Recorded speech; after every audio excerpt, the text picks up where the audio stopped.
Orange liqueur is a key ingredient of many classic cocktails. Sidecar, Margarita, White Lady, Cosmopolitan, Mai Tai, the list goes on and on. But what if you want a non-alcoholic cocktail? Do you just add orange juice? Not on my watch. We've made non-alcoholic spirits, bitters, vermouth, amaro, so now it's time to make a non-alcoholic orange liqueur and use it in a zero version of a classic cocktail. I'll link previous zero ingredients in the description.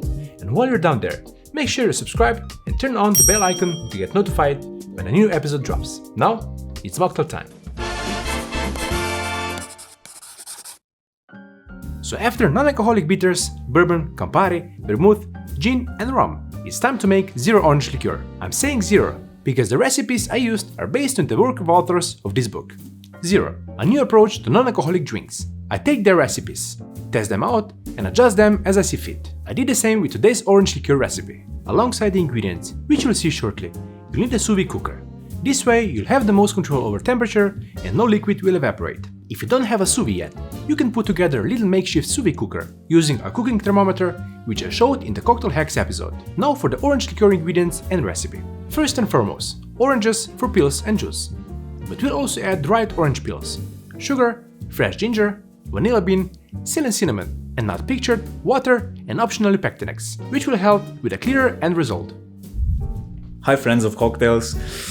Unfortunately, I've deleted all the files for this part of the cocktail and Kevin is already packing up the bags for the Athens bar show, so we need to get to the studio and make some ingredients. Let's go!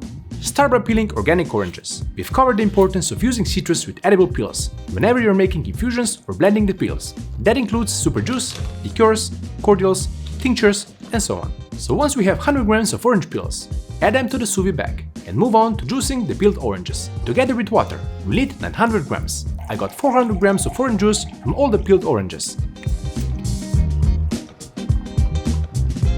So next, I'll need to add 500 grams of water. No problem if your ratios are a little different than mine. You'll still get plenty of orange notes in the end. But without the alcohol, our liqueur will lack that characteristic burn, which is why I'm adding 9 grams of thinly peeled fresh ginger. It will give a subtle kick to our non-alcoholic liqueur. I'm also adding 30 grams of dried orange peels for a different, richer orange note. Give them a smell, and you'll know what I mean by that. Follow with the first spice, 0.8 grams of seal and cinnamon. This variety is also easily crushed, so just doing it by hand is enough to increase its surface area and ensure a good infusion of flavors. Second spice, vanilla bean, just 0.4 gram will be enough, as it can easily overpower other ingredients. We still want all the flavor from this small piece, so cut it open lengthwise, with no need to cut straight through, like I did with this sharp Japanese knife. Either way, scrape out the seeds before adding to the sous vide bag with everything else. And lastly, 190 grams of sugar. We're still making something that needs to be as sweet as a liqueur, even if it's without alcohol.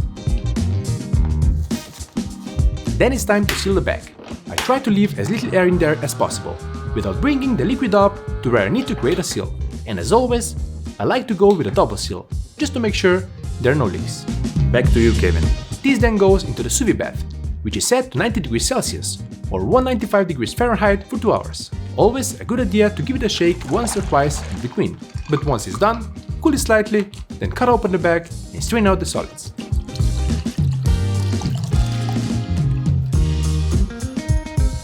One more squeeze of the bag and you could say this is basically done. I'll take it one step further by making it a bit clearer with the help of Pectinex. Add 3 grams for our batch, mix it in so it dissolves, then let this do its thing. I leave it in a sealed bottle overnight, so you'll really be able to see the sediments. Agar agar could do an even better job at clarifying, but it would also strip more of the flavor, so I'm just going with Pectinex. When straining, it's best to wait until the sediments create an additional filter, which is when you'll see a clear looking stream of orange liquid coming through. You might need to refilter it a few times, but a cloth filter is still a better option than the coffee filter, which clogs up pretty fast and takes way too long. Giving it a quick taste, I can say we got what we aimed for, orange in every aspect. Dried orange adds depth and rich note, ginger brings freshness and subtle kick, while the spices fill out the liqueur. Even after it's strained, we get a slightly opaque, non-alcoholic liqueur, but it's packed with orange notes. Bottle, add a label, and it's ready for use. Keep it in the fridge. Use it within 7 days, or freeze it for months.